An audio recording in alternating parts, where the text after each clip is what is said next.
Well, I have good news for you. In all that I've described, I want you to know that God is a God of restoration.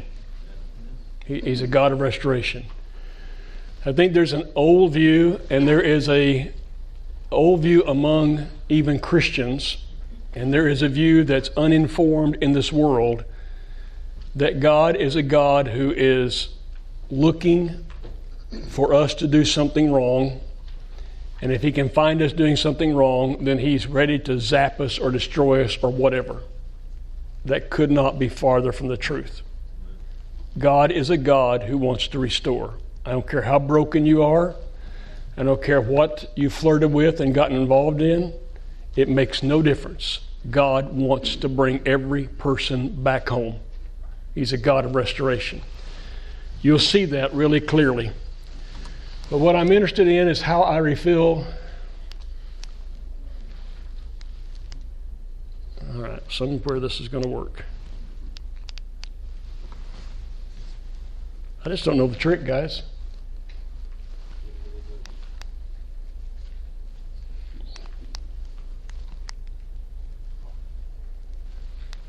Okay, how do I get back?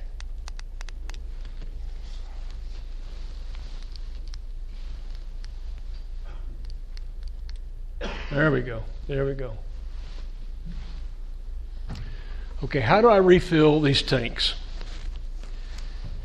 I'll not spend much time on the physical one because you and I know that we can refill the physical tank very, very quickly. It's just taking a few days off.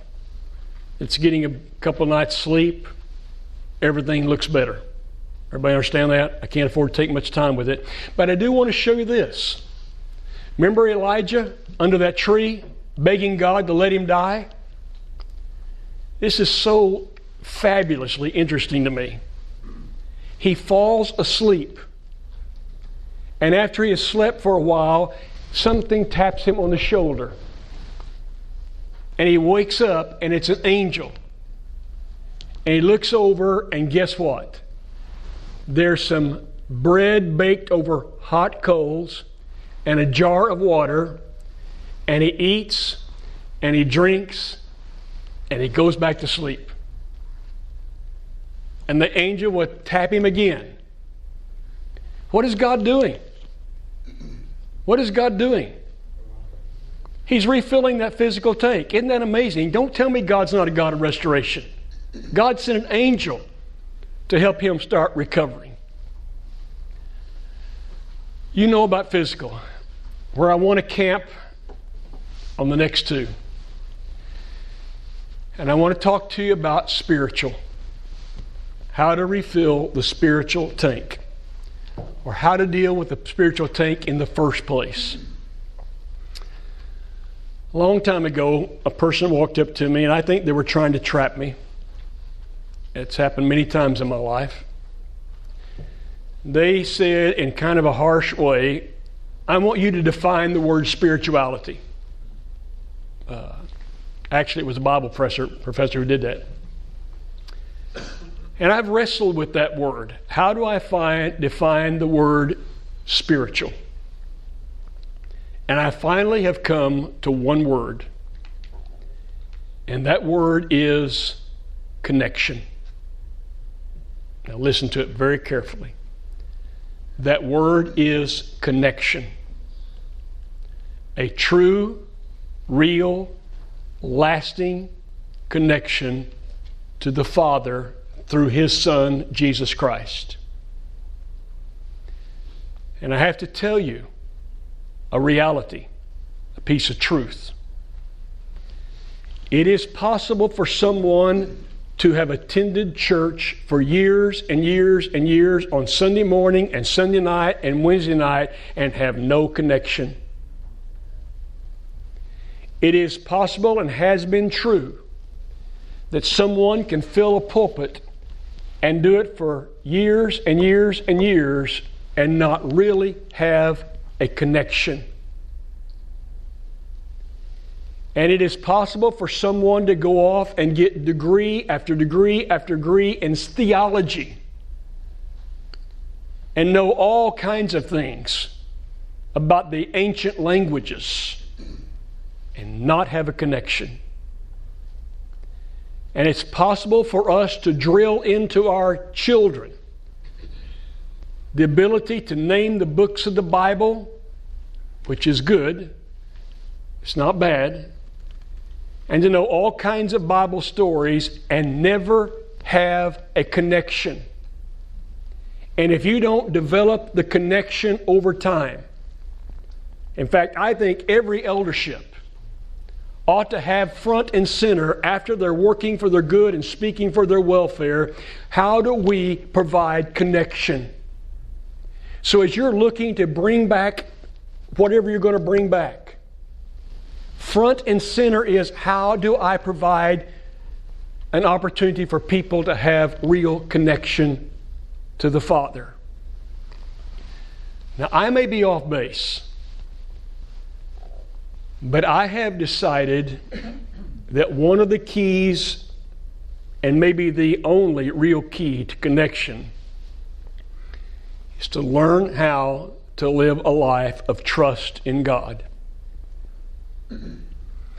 I stood before this little group of people 4 years ago. I decided I would speak on the fruits of the Spirit. I got to the fruit of the Spirit called peace. You know, peace has 3 angles to it, don't you? Peace with God, peace with man, and inner peace. I remember saying to this group of people, you would expect me to go to a verse that says something like this: be anxious for nothing, but in everything through prayer and supplication with thanksgiving, let your requests be made known unto God, and the peace of God that passes all understanding will fill your hearts and minds. And I said, I'm not going to talk about that, because you've been hearing that all your life, and you're just as worried as the people out there on the streets. And I'm telling you, eyes got great big. And I didn't know if I was going to get run off or not. And I got to joy, and I said, you would expect me to talk about a verse that says, be joyful always, rejoice in the Lord always. And again I say rejoice. I'm not going to talk about that. You've been hearing that all your life. It's not worked for you to hear that. I said, what is the problem? What is the problem?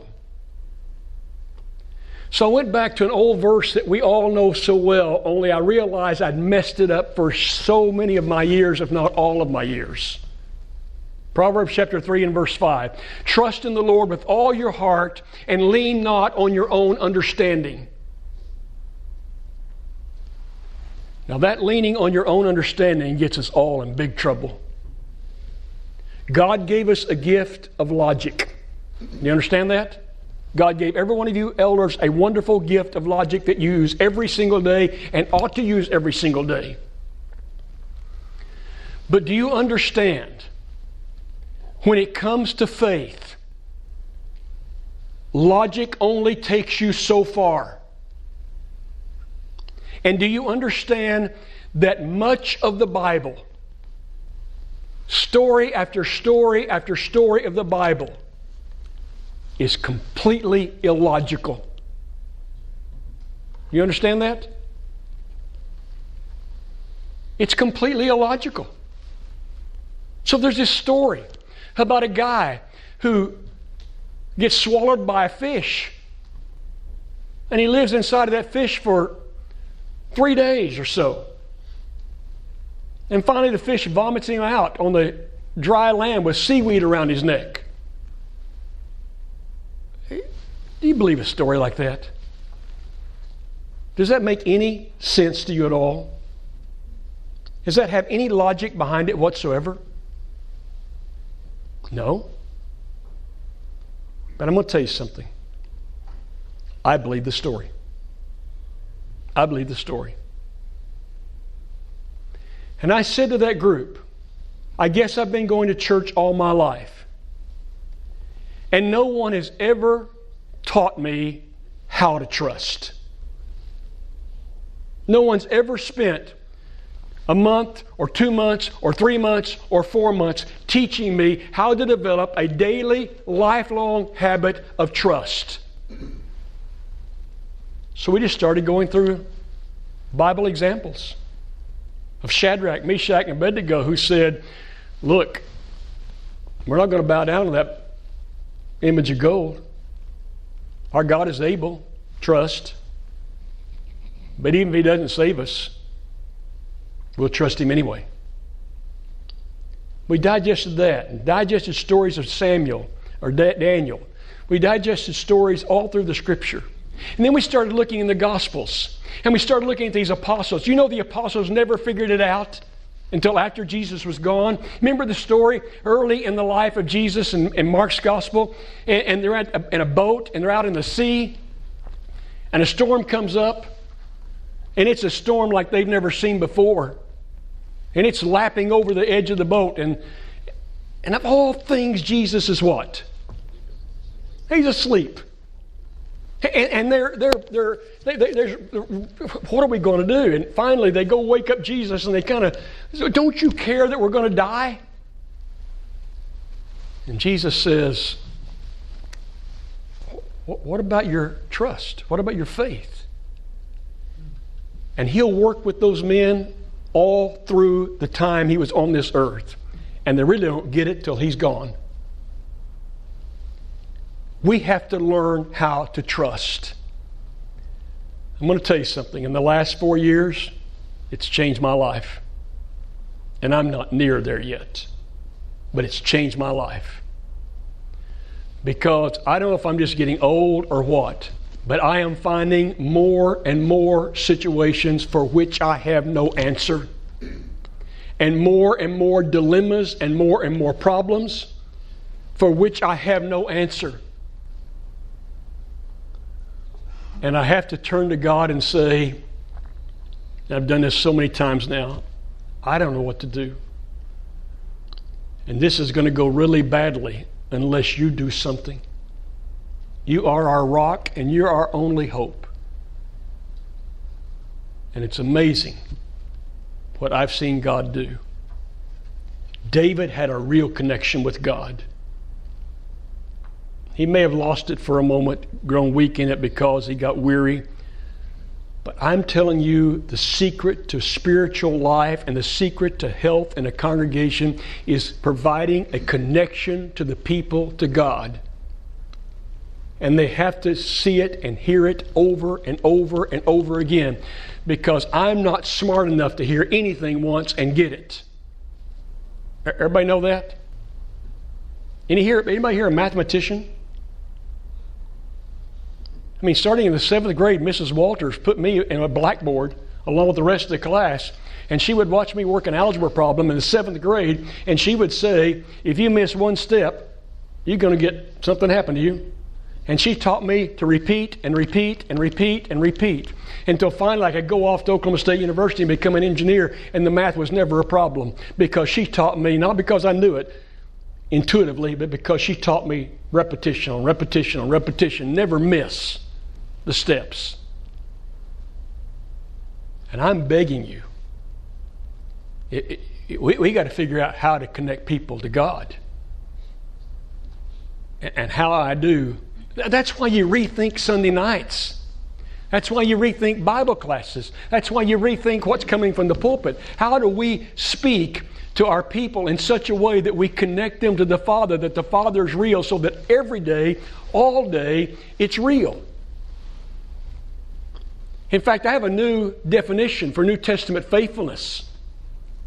And my definition now is, for faithfulness, is taking your anointing seriously. Taking your anointing seriously. That's what David did, by the way, in the Old Testament. He has 2 opportunities to kill Saul.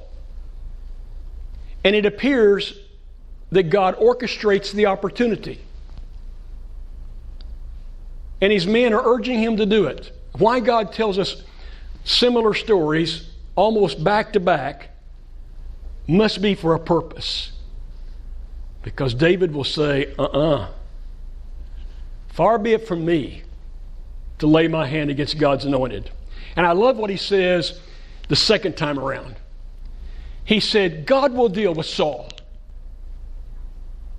Abishai's saying, if you'll let me put the Spirit through him, all our troubles will be over. That sounds attractive to me. All my troubles will be over.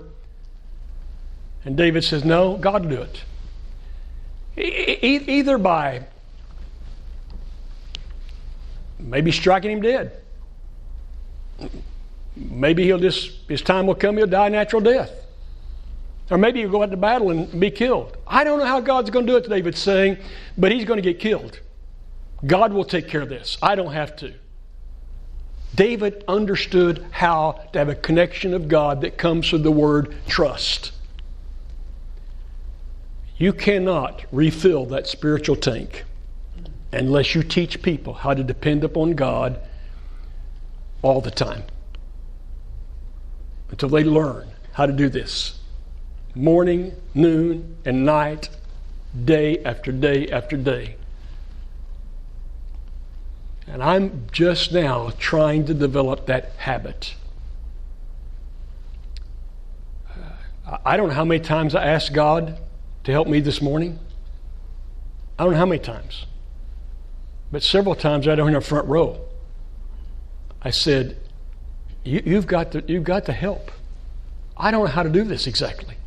I don't know how to get started exactly. And that presentation about realities, I didn't know if I could fill up 10 minutes or not. But let your Spirit speak through me. Do you know that God is real in our lives? There's God the Father, there's God the Son, and there's God the Spirit, and that Spirit lives inside of you. We're supposed to have a connection all the time.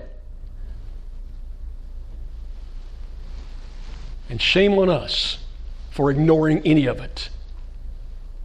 And our people have to see that. And I'm telling you, if you keep connecting people to God, if you figure out how to do that, you don't have to worry about attendance. You don't have to worry about anything. They'll take care of all that. And these people online, who knows how many people are going to reach? How many? Who knows? Maybe we're going to get to reach thousands and thousands and thousands because they're watching online. They don't come to our services and I'm saying, whoa, wait a minute, and I'll tell you even more in a minute about that. But still, can I build in them this ability to see that God is real and God lives inside of me, and I got to trust Him. I've got to learn to trust. If I learn to trust Him, obedience will follow pretty easily. Does that make sense to you? Everybody kind of capturing that? We might come back to it. We'll watch the time, but I got to talk about this one. How do I refill the emotional tank? The only way I know how to tell you this is I taught this for years and years and years and had no idea. Had no idea. I used to say things like, well, you can refill the physical tank really quickly. It's like going up to a gas station, getting the gas pump and filling up that tank. Takes 3 minutes and you're gone. But emotional takes a long time. That's about as far as I could go. Until 2010. 2010. When I was 16 years into the presidency at Lubbock Christian, in 2009, I was worn out, I was burned out, and I think if I had been to see a psychiatrist or a psychologist, I would have been diagnosed with chronic anxiety. And chronic anxiety for me was defined like this. I was serious all the time. And so little did I know that our son would say to his mother, when I would occasionally go out to the ranches, the cattle and all that stuff, Mom, what's wrong with Dad? We can drive down the road for 5 miles and he won't say a word, he just stares out the window. What's wrong with Dad? And in connection with that, I had lost all ability to be playful. You may think that's the same thing, but it's a little bit different. My wife needed me to be playful. She needed me to joke. She needed me to smile. But all she could see is that once in a while, I'd be playful with a grandchild. Oh, I still knew at work in tense meetings how to crack a one-liner and break up the tension and keep. I was an art I learned how to do. But here's the big one. My reaction to the reaction of others was intensifying. My reaction to the reaction of others was intensifying. There was a time when I could get criticism. Faculty would criticize others, and I just shrug, and that's just the way it works, and I would go on, and I'd charge forward. But I found myself saying, you want to talk about that? I'm ready to talk. I'm ready to do more than talk.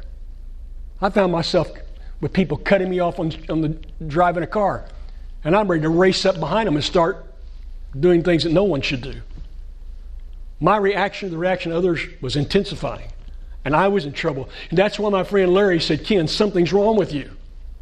That's why my friend who owns all the commercial real estate said, Ken, I've been having for 20 years a professional coach named Bob Beal, and I pay Bob $5,000 a day plus expenses when he comes to Lubbock. I'm going to buy you some time because you need it. And Bob became a great friend through the years because of that. I couldn't afford him, so I just pick him up at the airport and carry his bags, and we talk on the way. But I spent a lot of time with Bob.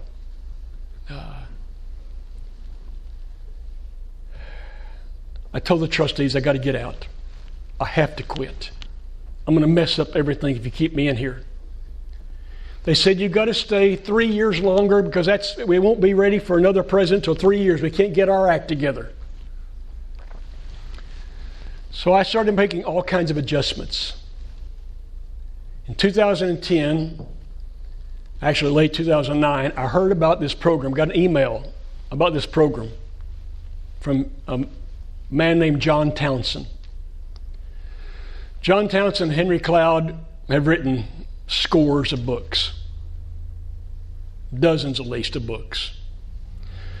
They both got their PhD in clinical psychology together. They formed mental health clinics in Dallas. They sold them. They went out to San Diego, formed more of them, sold them, and then they became executive coaches. That's all they do, write books and executive coach.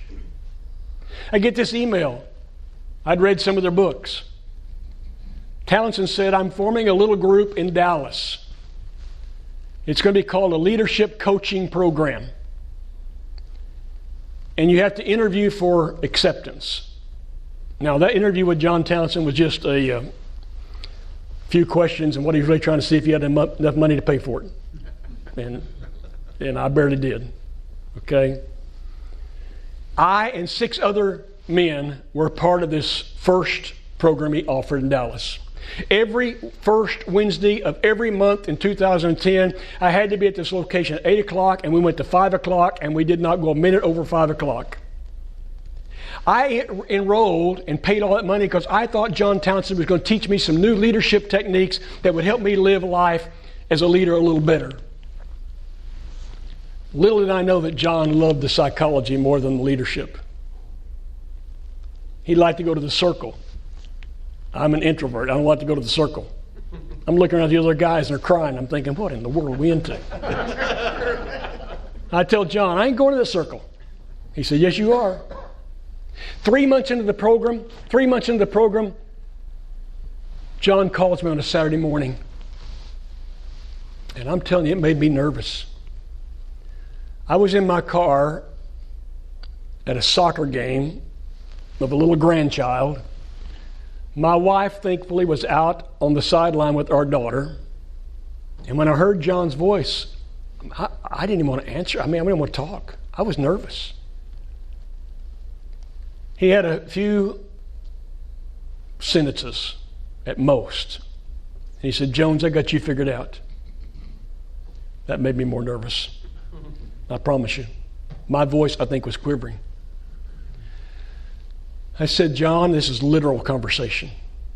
Nothing exaggerated, nothing taken away. I said, John, what have you got figured out? He said, you're about as classic a CEO as I've ever known. Now, you got to understand, I'm a little tiny fish in his great big pond. I'm a nobody compared to people he works with. And I said, well, John, what does that mean?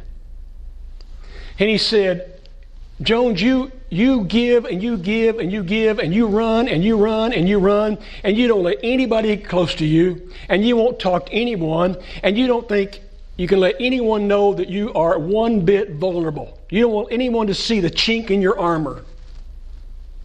And you're killing yourself. I said, well, John, that's exactly right. That's 100% right. That's why I enrolled in this thing with you. Because I'm dying on the inside. And he said, I've got another thing that I'm going to predict. He said, I don't know your wife. Don't know her at all. But here's my prediction. You're killing your wife. Because you won't talk to anybody. Till you get home. And you get home and you unload all this junk on her and you talk about how bad the faculty are and you talk about all these things that have happened and all these deep problems and you're killing her. And I said, John, you are 100% correct. I said, she is so fragile right now. And I think there are times that she would literally rather me not come home than to come home the way I'm coming home. And he said, Jones, I'm going to fix you. And I said, John, how are you going to fix me? And he said, you're not going to like it, but I'm going to fix you. He said, what you have missed all of your life is a term called relational energy. And he said, I've heard you talk about physical and emotional and spiritual tanks, and you're right. As a psychologist, I'm telling you it's right. But you apparently have never understood how to refill the emotional tank. And he said the number one way is through relational energy. He said, here's your assignment. I want you to find 2 people who are safe, whom you can trust.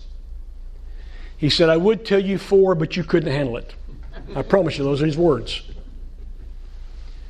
And he said, I want you to meet with these people every 3 weeks separately. You tell them their assignment is to listen, not to give advice. So I chose 2 people. One was Larry, the one I spoke at his funeral 6 weeks ago. The other was a young man on campus, which was very, very dangerous. But I thought he was one of the wisest people I've ever known. And I would go to them and I would tell them what John told me to tell them. Every frustration, every mistake, every anger, just open yourself up. I got better. I got better. So much so that when Larry was dying, I sat next to him and I said, Larry, do you know what you've done for me? You remember all our talks? He said, yes. I said, do you still have the handmade hunting knife I had made for you to say thank you? He said, in my pickup. By the way, things turned around for Larry and me because along the way he called me one Saturday morning and said, Ken, I was at the office. I was coming home from the office. My habit was when I was in Lubbock to go to the office every Saturday morning when it was completely quiet. I was driving home, and Larry called and said, Ken, my wife knows this, my children don't know it, it's highly confidential, but I got prostate cancer. He lost that battle. But all through that time, Larry and I stayed connected. With Randall, every 2 weeks still. We're either calling or texting, or when I go to Lubbock, I never miss seeing Randall. And we talk. And I learned the ability to be a little bit more vulnerable. I learned the ability to speak about the issues in my life a little bit more openly. And it started refilling me. Now, I want to ask you something. What does that have to do with church? Now, I'm going to get myself in real trouble here. So the good news is it's my last talk, and you can run me off, and you don't have to see me more, okay? What is the purpose of the assembly? Whatever the assembly is. What is the purpose of the assembly? Throughout my life, we've called it a worship service or worship assembly. Where did we get those words? Where did we get those words? Do you know the word worship is hardly used, if at all, in the New Testament?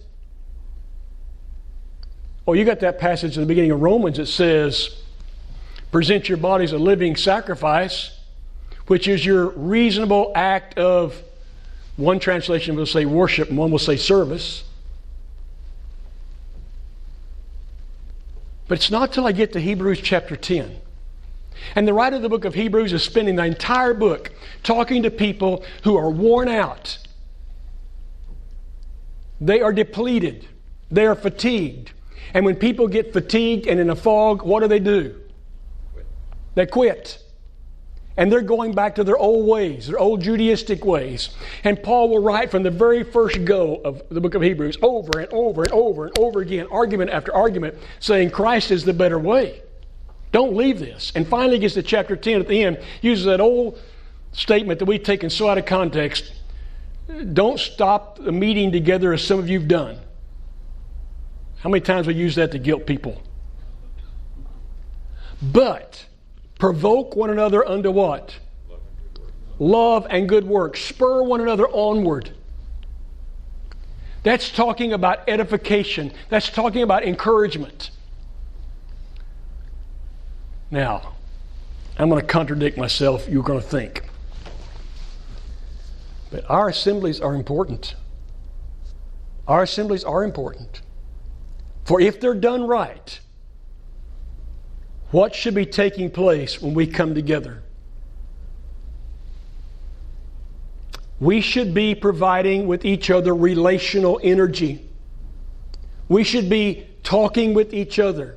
We should be listening to each other. We should be listening to what they need prayed for at the moment.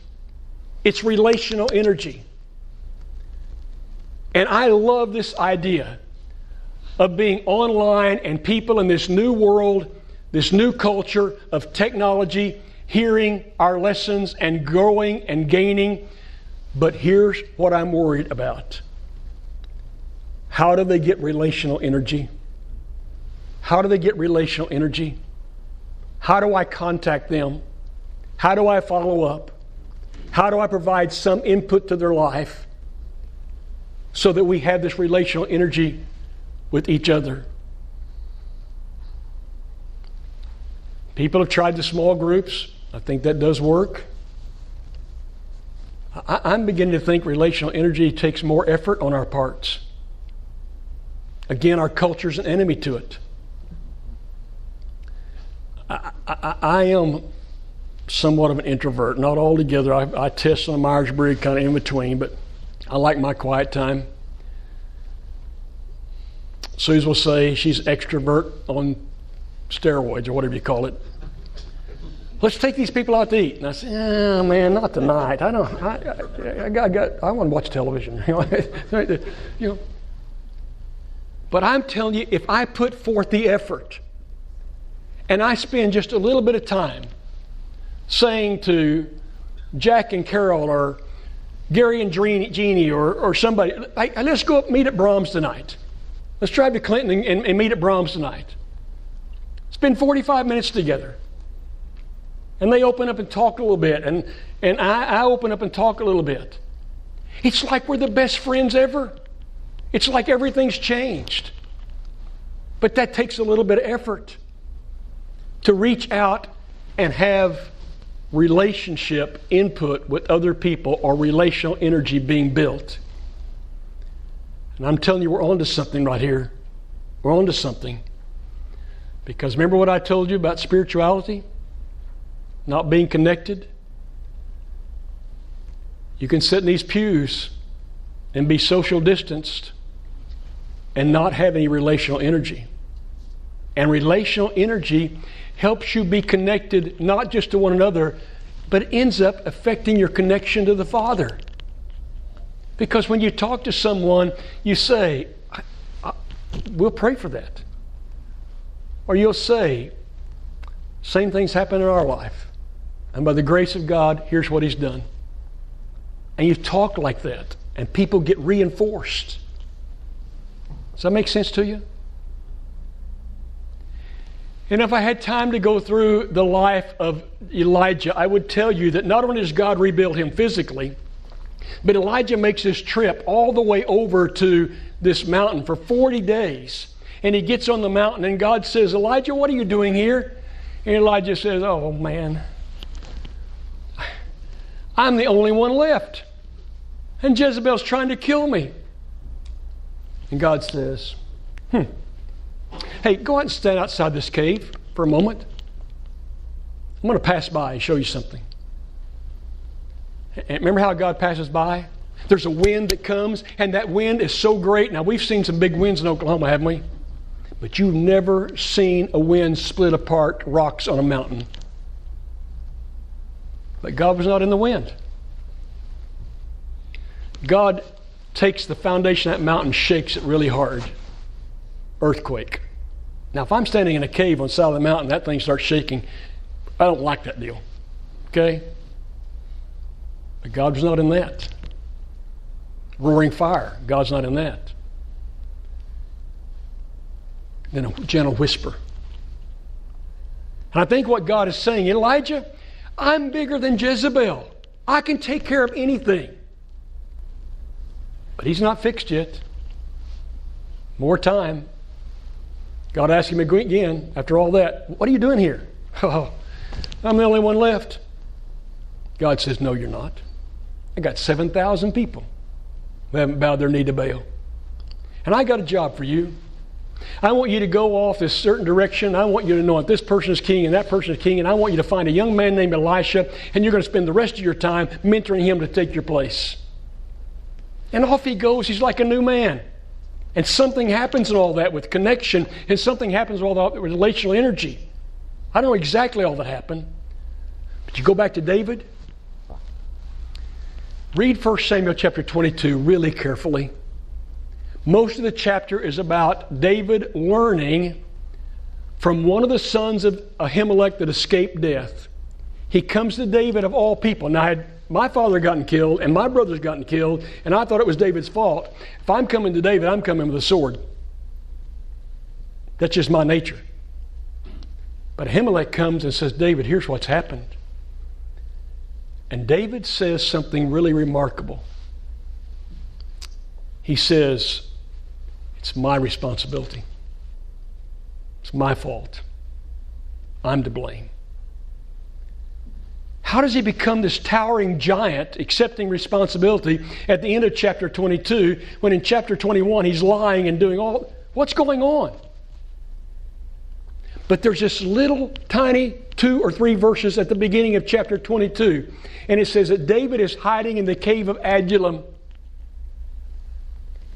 and his father and his mother, never mentions the name mother of David very often, does it? Only once. His father and his mother and his brothers come. And if you read that carefully, it's likely that all their families came because they can't stay in Bethlehem, because you know where Saul's going to go next? He's going to go looking for David in Bethlehem. Going to kill him. Kill them all. Just like he did at Ahimelech. And that family gathers around David. And I have to assume that relational energy is taking place. And not just that, but 400 men show up. And those 400 men are described like this. They are in debt. They are discontented with life. And they are discouraged with life.